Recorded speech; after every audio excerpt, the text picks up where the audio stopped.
அன்புக்குரியவர்களே, இந்த நாளிலும் உங்களை கர்த்தருடைய வார்த்தையின் மூலமாக சந்திப்பதிலே உள்ளபடியே கர்த்தருக்குள்ளே மகிழ்ச்சி அடைகிறேன். கர்த்தருடைய நாம் மகிமைப்படுவதாக, கர்த்தருடைய நாம் பரிசுத்தப்படுவதாக.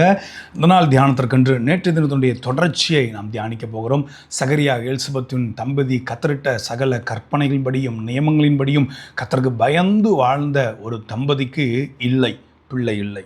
ஒருவேளை இல்லை என்ற ஒரு எண்ணங்களோடு கூட நீங்கள் உங்கள் வாழ்க்கையில் சில எல்லைகள் இருக்கலாம். உங்கள் எல்லைகளில் சில எல்லைகள் மலட்டுத்தன்மையோடு கூட அடைக்கப்பட்ட நிலையில் இருக்கலாம். இல்லை, என் வாழ்க்கையில் இது இல்லையே என்று சொல்லி நீங்கள் கலங்கி போயிருக்கலாம். நான் சொல்லுகிறேன், வேதத்தின்படி வாழ்ந்த ஒரு பரிசுத்தவாட்டி அவருடைய வாழ்க்கை இல்லை என்னும்போது கர்த்தர் தலையிட்டார். உங்கள் வாழ்க்கையில் நீங்கள் வேதத்தின்படி வாழ ஒப்பு கொடுக்கும்போது இல்லாத இடத்துல கர்த்தர் தலையிடுவார். வாசிக்கிறேன், லூக்கா எழுதின சுவிசேஷ புத்தகம் 1ஆம் அதிகாரம் 10ஆம் வசனத்திலிருந்து வாசிக்கிறேன். தூமங்காற்ற வேளையிலே ஜனங்கள் எல்லாரும் கூட்டமாய் வெளியிலே ஜெபம் பண்ணி கொண்டிருந்தார்கள். அப்பொழுது கர்த்தருடைய தூதன் ஒருவன் தூபபீடத்தின் வலது பக்கத்தில் நின்று அவனுக்கு தரிசனமானான். சகரியா அவனை கண்டு கலங்கி பயமடைந்தான். தூதன் அவனை நோக்கி, சகரியாவே, பயப்படாதே, உன் வேண்டுதல் கேட்கப்பட்டது. அங்கே சகரியாவோடு கூட ஒரு கூட்ட ஜனம் வெளியிலிருந்து ஜெபிக்கிறாங்க. சகரியா தூபபீடத்தின் அருகிலே இருக்கிறார்.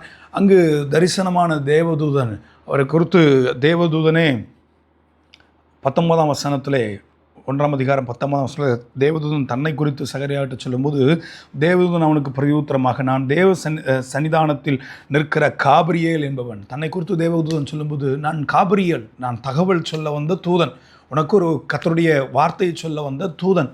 அங்கே சகரியா கர்த்தருடைய ஆலயத்தில் வேலை செய்து கொண்டிருக்கிறார். பிரதான ஆசாரியராக இருக்கிறார். பின்பாக ஜனங்கள் இருந்து ஜெபித்து கொண்டிருக்கிறார்கள். இப்படிப்பட்ட ஒரு சூழல் இருக்கும்போது சகரியாவை பார்த்து, உன் வேண்டுதல் கேட்கப்பட்டதுன்ற வார்த்தை வருகிறது. எனக்கு ஒரு கேள்வி, சகரியா அன்னைக்கு தான் ஜெபிச்சிருப்பாரா?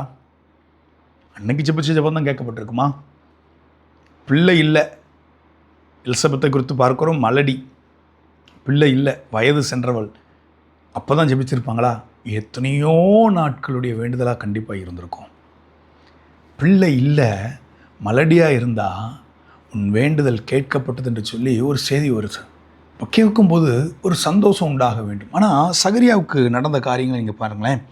13ஆம் வசனத்திலிருந்து வாசிக்கிறேன். தூதன் அவனை நோக்கி, சகரியாவே, பயப்படாதே, உன் வேண்டுதல் கேட்கப்பட்டது.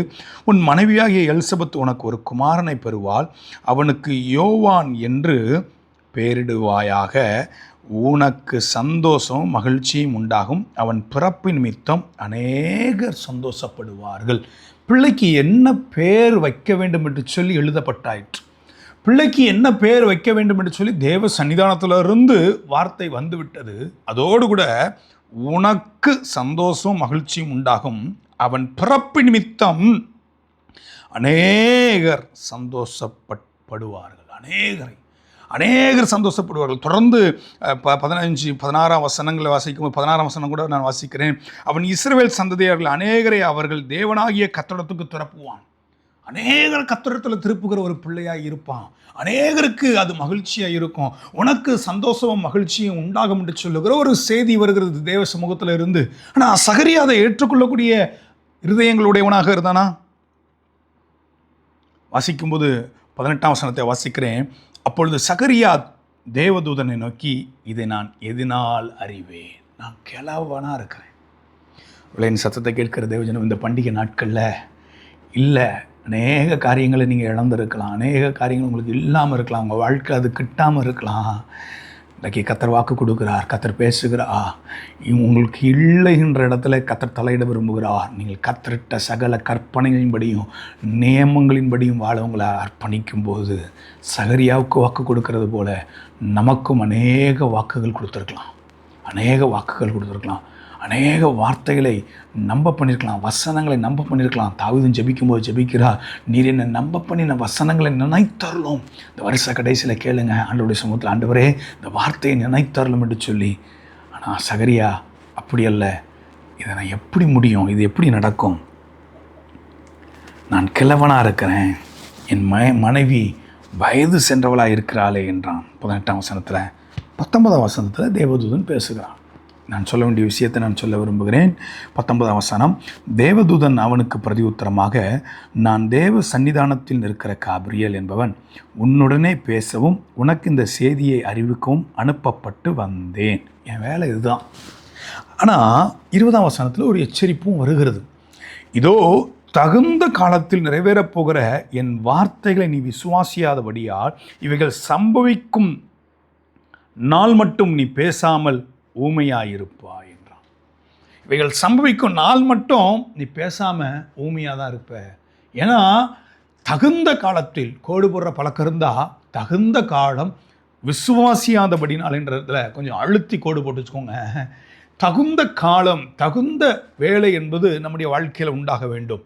விதைக்க ஒரு காலம் உண்டானால் அறுக்க ஒரு காலம் உண்டாகும், அள ஒரு காலம் உண்டானால் நகைக்க ஒரு காலம் உண்டாகும், கற்களை சேர்க்க ஒரு காலம் இருந்தால் எரிய ஒரு காலம் இருக்குது. இதுதான் வேத வசனங்கள், இதுதான் எல்லாருடைய வாழ்க்கையிலும். அந்தந்த காலத்திலே பிரசங்கி 3ஆம் அதிகாரம் 11ஆம் வசனத்தில் இப்படியா வாசிக்கிறோம், கர்த்தர் சகலத்தையும் அதினதின் காலத்திலே நேர்த்தியாய் செய்திருக்கிறார் என்று சொல்லி நம்முடைய வாழ்க்கையிலே கர்த்தருடைய சமூகத்தில் நாம் அர்ப்பணிக்கும் போது தகுந்த காலத்திலே சாராளை குறித்து வாசிக்கிறோம், குறித்த காலத்தில் என்று சொல்லி வேதத்தில் வாசிக்கிறோம். இஸ்ரவேல் ஜனங்கள் எகிப்திலிருந்து புறப்பட்ட காலங்களை குறித்து வேதத்தில் வாசிக்கிறோம்.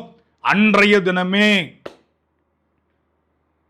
கர்த்தருடைய சேனை அணியணியாய் புறப்பட்டது என்று சொல்லி கர்த்தர் நியமித்த காலம், கர்த்தர் குறித்த காலத்தை ஒருவரும் தடுக்க முடியாது, ஒருவரும் கெடுக்க முடியாது. ஆனால் சகரியாவுக்குள்ள கேள்வி, இது எப்படி நடக்கும், இது எப்படி என்னமாய் நடக்கும், இதை நான் எப்படி அறிவேன்னும் போது தேவதூதன் அவருக்கு நிறைவேறுகிற போகிற வார்த்தையை நீ விசுவாசியாதபடினால, ஒரு ஆசாரியன்தான் கத்தரிட்ட சகல கற்பனைகளின்படியும் கட்டளைகளின்படியும் செய்கிற நியமங்களின்படி செய்கிற பரிசுத்தவான் தான், பரிசுத்தவாட்டியின் குடும்பம் தான். ஆனால் இந்த தம்பதியாருடைய வாழ்க்கையில், குறிப்பாக சகரியாவுடைய வாழ்க்கையில் விசுவாச குறைவு அங்கே ஏற்பட்டது. ஒருவேளை நான் கத்தருக்கு உண்மையாக தானே இருக்கிறேன், கத்தருக்காக தானே இருக்கிறேன், கர்த்தருக்காக தான் என் வாழ்க்கையை ஒப்பு கொடுத்துருக்கேன்னு சொல்லி இருக்கிற தேவ பிள்ளைகளே, உங்கள் வாழ்க்கையில் இல்லாதவிலை குறித்து சோர்ந்து போகிறீங்களா? இன்றைக்கு தேவ சமூகத்தில் விசுவாசத்தோடு கூட எழும்புவோம். 2 காரியத்தில் நான் பார்க்குறேன். ஒன்று விசுவாசம், இன்னொன்று கீழ்ப்படியாமை. கீழ்ப்படிதல் ரொம்ப அவசியம். கர்த்தர் சொல்லிட்டாரா, ஆம் அப்படியே ஏற்றுக்கொள்ளுகிறேன், எதிர்த்து பேசக்கூடாது. லோத்துக்கிட்ட கர்த்தர் தேவதூதன் பேசும்போது, இந்த சமபூமி எங்கே நீ நின்றாத, ஓடு மலைக்கு போ அப்படின்றாங்க. அவன் தேவதூதனுக்கு இல்லை மலை மேலே ஏறணுமே, அப்படி போகணுமே, இல்லை நான் அந்த சமபூமியில் எங்கே எப்படி போயிடுறேன் அப்படின்னு சொல்லி சொன்னால், சரி போகட்டுன்னு விட்டார். போனதின் விளைவு அம்மோனின் புத்திரர், மோவாப்பின் புத்திரர். கர்த்தர் சொன்னால் அப்படியே ஏற்றுக்கொள்ளும். நம்முடைய விருப்பத்திற்கு கர்த்தரை திருப்புகிற அனுபவம் நமக்கு இருக்க வேண்டாம். கர்த்தருடைய விருப்பத்திற்கு, ஆண்டவரே நான் என்னை உமது சமூகத்தில் அர்ப்பணிக்கிறேன், என்னை உம்முடைய சமூகத்தில் ஒப்புவிக்கிறேன், உமது வார்த்தையின்படியே செய்ய என்னை அர்ப்பணிக்கிறேன், என் விருப்பம் அல்ல, என் சித்தம் அல்ல நாதா, உம்முடைய சித்தம் என்று சொல்லி அர்ப்பணிங்க.